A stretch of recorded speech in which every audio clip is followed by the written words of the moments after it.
Bueno, el síndrome aórtico agudo, más o menos es lo mismo que venimos hablando, y después lo vamos a ver con dos casos clínicos, ¿sí? Es una emergencia sanitaria. ¿Por qué? Porque tiene altísima mortalidad, ¿sí? Se manifiestan los dos, se manifiestan con dolor torácico agudo, de origen por una patología aórtica, como vemos, en un paciente con antecedentes de hipertensión arterial, ¿sí? La sintomatología es inespecífica por todo lo que hablamos hasta recién, y la prueba de elección, y esto tienen que grabárselo ante la sospecha, es una tomografía con y sin contraste. En realidad es una angiotomografía porque el volumen de contraste queremos que se haga en tiempo arterial para poder ver la aorta y sus grandes vasos, ¿sí? Así que esto hay que tenerlo en cuenta. Dentro de las entidades que forman el síndrome aórtico agudo son cuatro. Está la disección de aorta, la rotura neurismática, pero también el hematoma intramural aórtico y la úlcera penetrante aórtica, ¿sí? Pero bueno, nosotros vamos a hablar de estas dos que son las más graves, la disección y la rotura neurismática. ¿Mm? Generalmente, ¿por qué son importantes las imágenes? Porque como vamos a medida que terminemos en la clase y vamos a ir viendo las imágenes y sobre todo la tomografía, nos va a decir la ubicación, ya sea del aneurisma o de la disección si es tipo A o B, o de la morfología que tiene ese aneurisma, la extensión que tiene, y la relación con otros vasos adyacentes o comprometidos. ¿Y por qué es importante esto? Y es importante tener un buen estudio de imágenes, porque lo va a ayudar al cirujano a cómo va a resolver a este paciente, que encima no tenemos mucho tiempo para pensar en muchas estrategias, qué tipo de prótesis va a usar y cómo va a encarar a este paciente. ¿Sí? Así que es sumamente importante el informe radiológico. También nos va a hablar del calibre de la aorta proximal y distal a la lesión, y esto es importante también para el cirujano vascular o para el hemodinamista, en el que va a usar una prótesis y va a depender del tamaño de esa aorta. No es lo mismo la aorta de un paciente de 1,90, de uno que mide 1,50, y por lo tanto las prótesis tampoco. Así que es importante saber esto, es importante saber si está por debajo de las renales o por encima, porque también va a usar diferentes. Es importante saber si hay compromiso de las arterias ilíacas, porque también cambia, y después vamos a mostrar algunas, el tipo de prótesis que va a usar, que son esas bifurcadas o en pantalón, ¿sí? Y también las variantes anatómicas. La mayoría de los pacientes es la descripción que acabamos de decir, de cómo la arteria aorta nace, a qué nivel y demás, pero puede haber variaciones anatómicas. Entonces, un buen estudio o un buen informe radiológico nos aporta muchísimo. Y lo más importante también acá, si hay complicaciones asociadas, ¿sí? Eh, si hay compromiso de otras ramas aórticas, como venimos diciendo, ¿sí? Con hipoperfusión de órganos a nivel torácico o extratorácico, si hay rotura de esa aorta, ya sea disecada o aneurismática, y si hay, como dijimos, hemopericardio, hemotórax o hemomediastino secundario. Esta no, perdón. Bueno, para distanciarnos un poquito, vamos a presentar dos casos clínicos y después los vamos a terminar al final de la clase. El primer caso es un hombre de 76 años con antecedentes de hipertensión, tabaquismo con fibrilación auricular en tratamiento, que consulta por un cuadro de dolor abdominal difuso de 7 horas de evolución, ¿sí? Que apareció, y esto es típico en el dolor, en este tipo de patología, de forma súbita, ¿sí? No irradiado y asociado a náusea, ¿sí? Lo que no tenía vómitos, ni diarrea, ni lipotimia, ni pérdida de conciencia. Ingresa consciente, pero hipotenso, muy mal perfundido, con un abdomen con reacción peritoneal, y esto es importante también, ¿sí? escasa resistencia muscular y pulsos femorales ausentes, sin soplos ni masa palpable. ¿Mm? Bien. Se sospecha algo abdominal, se realiza una tomografía, una angiotomografía, ¿sí? Con tiempo arterial, y se ve esto, ¿sí? Un aneurisma de la aorta abdominal grande, de 9 por 8 centímetros, que evidentemente antes no le había dado síntomas, pero con este riesgo por el tamaño que tiene, ¿no? Con deformidad de la pared posterior de la aorta y con un hematoma intramural posterolateral derecho y presencia también de contraste en su interior. Esto está hablando que está activo el sangrado, ¿sí? A ver qué pasa. El paciente empezó con dolor súbito hace 7 horas. Hace 7 horas se rompió y empezó a sangrar, y una sangre arterial de la arteria más grande que tenemos. Entonces, esto que se ve sin contraste es un hematoma, pero bueno, lo otro que se ve acá hiperdenso es contraste, que es porque está roto y está activa esa rotura. ¿Por qué aclaro esto? Muchas veces ese hematoma está conteniendo esa rotura, que no se siga rompiendo, incluso la hipotensión que tiene el paciente por el shock hipovolémico ayuda a eso. Pero ¿qué pasa? Cuando el cirujano entra en ese abdomen, genera descompresión de ese hematoma y el sangrado, obviamente, se empeora, ¿no? Y la vida del paciente también. Entonces hay que saber lo que le está pasando para saber cómo van a resolver. ¿Mm? Bien, eso lo pasó con este paciente. Acá tenemos otros cortes y también tenemos un corte coronal, ¿sí? Bien. ¿Cuál se ve? Esto es un hematoma, esta es la pared de la arteria, ¿sí? O sea, sangre coagulada me refiero cuando digo hematoma, no sangre fresca. Y acá está la arteria cava y cómo está afectada por la compresión del aneurisma y del hematoma. Bien, ese es el primer caso. El segundo caso es un varón de 77 años, antecedentes de bronquitis crónica con un infarto anterolateral antiguo, que ingresa por un dolor torácico opresivo acompañado de sintomatología vegetativa, ¿sí? Que es sudoración profusa, palidez, hipoflujo periférico, ¿sí? A la exploración física tiene frialdad de las partes sacras, ¿sí? Y ausencia del pulso pedio derecho. Este dolor, obviamente, este paciente cuando se le interroga, lo que pasa es que son pacientes que entran diaforéticos, choqueados, con mucho dolor. El interrogatorio, si bien es dirigido, muchas veces no pueden aportar todos los datos, ni cómo empezó, ni cuándo, por cómo está el paciente, ¿sí? Entonces, hay que dirigir bien el interrogatorio. La exploración física ya está, y la analítica, las enzimas cardíacas, se realiza electrocardiograma, no muestran otro compromiso, ¿sí? Bueno, se le realiza una placa de tórax, que es esta, la imagen B, en la cual se observa un ensanchamiento del mediastino, ¿sí? Tanto del mediastino vascular superior como del inferior, ¿sí? Y se realiza al ver esto y ahí aumentar la sospecha diagnóstica, se realiza una tomografía que demuestra disección a nivel del callado aórtico, ¿sí? Esto.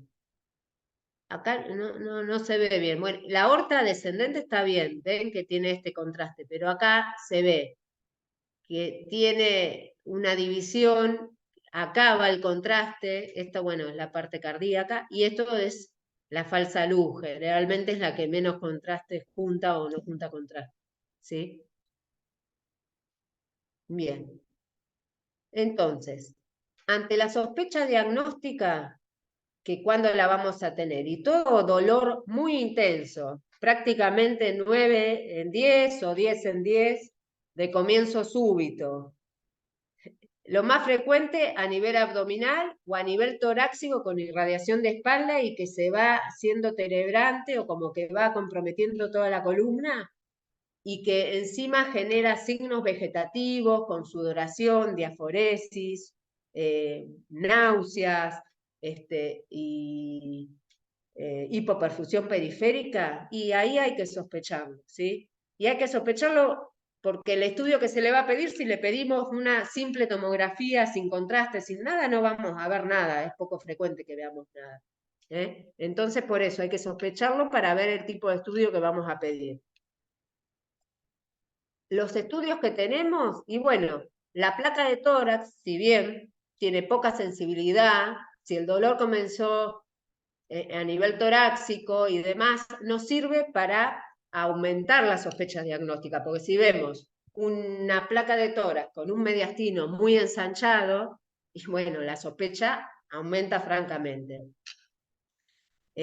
Otro estudio que tenés, ven acá, por ejemplo, en esta imagen, fíjense que se ve una aorta deformada y un mediastino ensanchado. Ahí obvio estamos obligados a pedir una angiotac o tomografía con contraste, con búsqueda de sangrado arterial, ¿sí? Otro estudio importante que podemos pedir si el dolor comenzó a nivel abdominal es la ecografía abdominal, que si no es no tiene una obesidad importante el paciente y el operador es avesado en el estudio, podemos llegar a ver esta imagen, que es aumento del diámetro de la aorta. Acá lo que estamos viendo, aumento del diámetro, y ¿qué se ve? La luz normal, y después se ve un hematoma periíntima, o sea, ¿sí? Eso que y bueno, hay que irlo a estudiar con una tomografía. A ver, de todas formas, hay otro estudio, pero no se usa con frecuencia porque dependemos mucho del operador, de que esté el ecocardio transesofágico en el lugar y de las condiciones en las que esté el paciente, porque hemodinámicamente inestable es difícil de hacer, es más difícil de hacer el transesofágico que una tomografía que es un poquito más rápida, ¿sí? Entonces, en el ecocardiograma transesofágico sí tiene una alta sensibilidad, una sensibilidad prácticamente del 100%, nos va a permitir ver en una disección de la aorta descendente esta imagen, ¿sí? La luz verdadera, el flap y la luz falsa o el hematoma intradisección, digamos, se ve bien. Y si, como vemos en este transesofágico, acá lo que estamos viendo es la disección está acá, en esto que estoy marcando con la flecha, ¿sí? Tenemos la luz verdadera, el flap y el hematoma de la disección. Después lo que vemos arriba tenemos la mitral, una aurícula grande, ya ese corazón ya estaba enfermo, ¿sí? Y tenemos acá la salida de la aorta con la válvula aórtica, ¿sí? Con la sigmoidea. Pero bueno, la patología aórtica está acá. Esto se está viendo en un ecocardiograma transesofágico, que tiene alta sensibilidad, sí, del 100%, pero bueno, tiene difícil accesibilidad. Así que el estudio indicado hoy por hoy es la tomografía o angiotomografía. De tórax, abdomen o tórax y abdomen, depende de dónde sospechemos. Esto se usa, a ver, la ecografía abdominal, volviendo más para atrás, se puede usar en la población en general como screening para detectar pacientes tempranamente, siempre que el fenotipo del paciente se pueda hacer, pero no podemos hacerle tomografía a todos los pacientes, sobre todo angiotomografía, por los costos, por la irradiación y por el contraste. Entonces, la ecografía abdominal es un buen método de diagnóstico como screening. Una vez que detectamos de 10 pacientes a uno con un aneurisma, ahí lo empezamos a estudiar más a fondo. Y el estudio indicado es este, la angiotaca. Acá hay un paciente que tal vez asintomático y que le encontramos esto, una gigante aneurisma de aorta abdominal con su luz Y se ve que ese crecimiento y ese dolor que va teniendo el paciente es porque se va rompiendo y tiene un hematoma dentro del aneurisma, ¿sí? Esto es una bomba de tiempo en el paciente. Aparte, bueno, acá encontramos un quiste simple renal, pero bueno, no nos interesa. ¿Mm? Esta es otra imagen de otro paciente y se ve bien claro el aneurisma con su gran luz, acá es donde tiene el contraste arterial, ¿eh? Y la pared del aneurisma. Que vemos también eso en un paciente asintomático. Ahora, en este paciente, el primer paciente que vimos hace un rato, el primer caso, eh, puede ser que hayamos encontrado esto. Si vimos las imágenes eran parecidas. El aneurisma, pero que se rompió. Fíjense que hay contraste acá en la luz verdadera y hay contraste adentro del hematoma, que es tanto retroperitoneal, que desplaza los órganos retroperitoneales hacia adelante, ese hematoma, ¿sí? Este paciente llega choqueado prácticamente, ¿sí? Y es indicación de ingreso inmediato a quirófano, pero para saber qué le va a hacer el cirujano en quirófano tenemos que saber bien la anatomía de este aneurisma y qué grado de compromiso le está generando al paciente. ¿Mm? Bueno, otras imágenes, ¿para qué sirve el atomo? Acá vemos una disección tipo AB, todo comprometido, todo comprometido. Este paciente también es un paciente grave. Aparte, justamente todos los vasos de salida en esta aorta descendente los va comprometiendo y va generando isquemia en los órganos que compromete y eso aumenta la inestabilidad del paciente, ¿sí? La acidemia y demás. En esta otra tomografía, fíjense, vemos la aorta ascendente, porque está en el nacimiento de la válvula, y se ve el flap. Esta es una disección de aorta ascendente. Se ve el flap, se ve la luz verdadera, la que tiene más contraste, y la luz falsa. Bien. No sé si puse algo más. Bueno, acá lo mismo, fíjense. Tenemos la aorta ascendente disecada, o sea, esta es una tipo AB, ya disecó desde su nacimiento, se ve el flap, se ve contraste en las dos luces. En la aorta descendente sigue, o sea, esta disección fue avanzando hacia distal, digamos. Muchas veces, a veces compromete hasta la cilíaca, ¿sí? Y aparte, fíjense que se ha abierto hacia la cavidad pleural, se ha roto esa disección en algún momento y hay un hematoma, ¿no? Esto es sangre. Acá lo mismo. Otra imagen, bueno, esta es la misma que vimos hoy. Esta, fíjense, el aneurisma o la disección. Acá se ve el flap, se ve más tenue. Se ve que el contraste, esta sin contraste, esta es calcificación de la aorta, pero fíjense que se ve en la mitad de la aorta, o sea, es una separación de la íntima. Y fíjense que se ve un hematoma pericárdico, se llama un hemopericardio.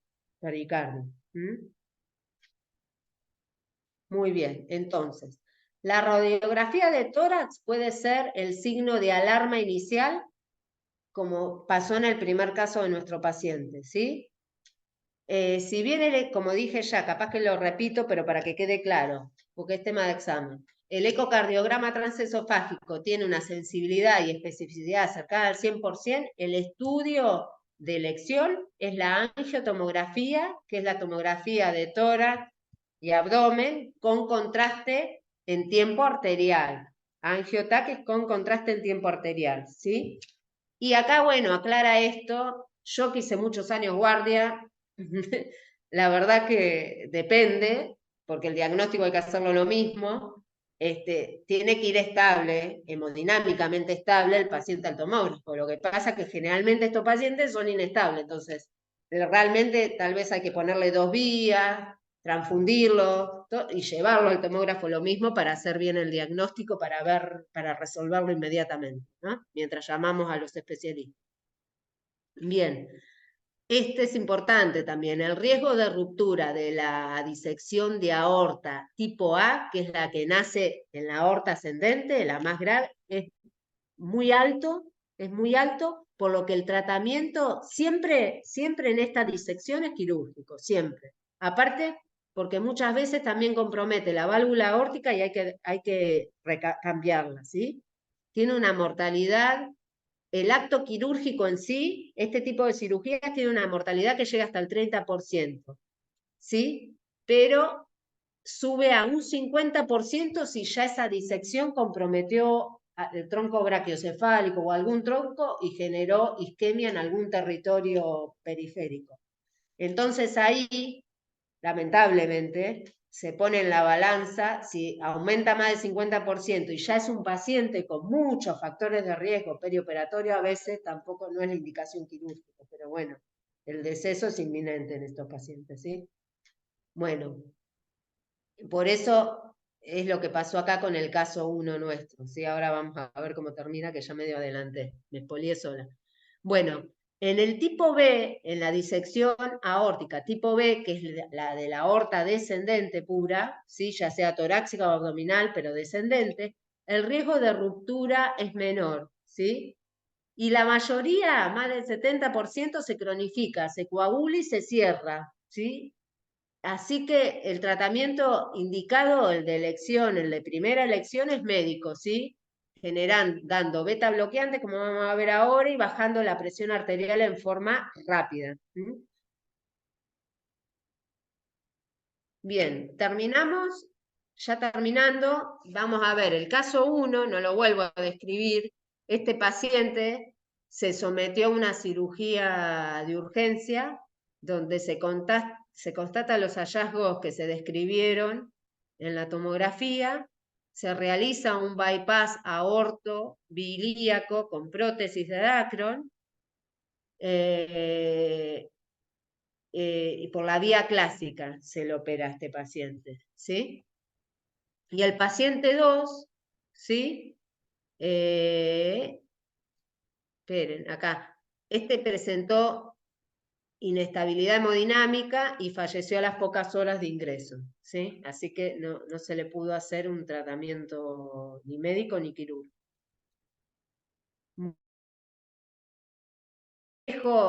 Síndrome aórtico agudo, ¿sí? Cuando ingresa un paciente en el cual la sospecha es esta, tenemos medidas generales, medidas para bajar la presión y bajar la disección y de la aorta, y medidas quirúrgicas. Las medidas generales en todo este tipo de pacientes, primero, analgésicos, opioides, ¿sí?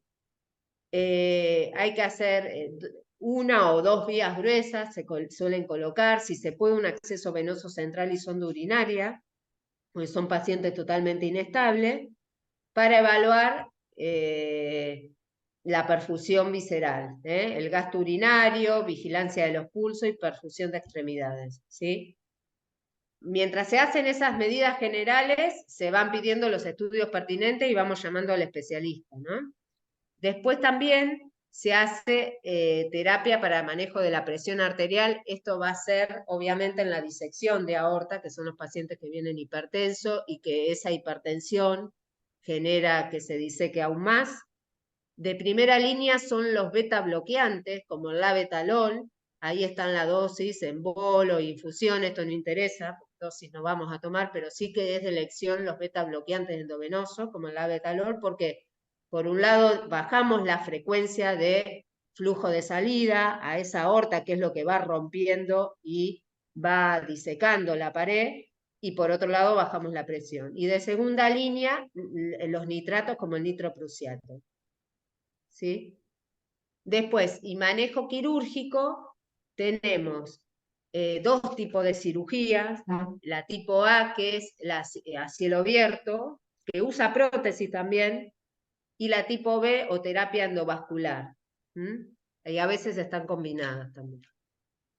Corto lo hago esto porque tal vez los cirujanos, hay una charla de esto.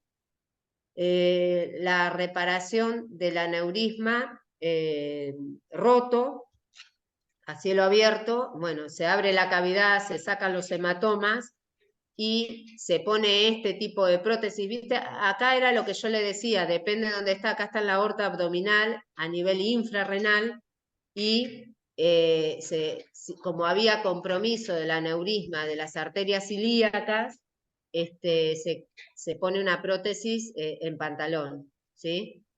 Para también tratarla. Se deja la prótesis adentro, se sutura la arteria y se cierra. Bueno, son pacientes graves esto, ¿no? A ver, bueno, esto es lo mismo, las imágenes de arriba es acá, cuando abren la cavidad y ven el aneurisma rodeado de hematoma, ¿sí? Y la colocación de la prótesis en el saco aneurismático y después cierran el aneurisma. Lo que vemos abajo, que ahora vamos a ver mejor, es endovascular. Son el mismo tipo de prótesis, pero es mini invasivo, como acá.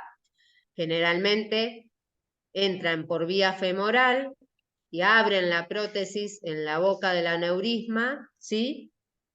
Y se van. Lo que tiene, si bien es mini invasivo y obviamente es una cirugía, tiene menor riesgo, ¿qué pasa? Este tipo de intervenciones tienen que ver dónde queda anclada la prótesis por imágenes. ¿Por qué? Porque tienen alto riesgo de fuga, ¿sí? Y de que sangren. Entonces, bueno, y generalmente se debe controlar, sobre todo en los 30 primeros días o en la primera semana. Bueno, esta es una imagen del tipo de prótesis que se usa. Generalmente, bueno, este es un alambre de titanio rodeado por dacrón. Esto es de callado. Bueno, y hay algunas que tienen con la válvula incluida. Acá está como se ve con una placa, un estudio de imágenes. Bueno, y estas son cirugías más extensas, ¿no? Por el compromiso de la aorta proximal. Nada más. Así que bueno.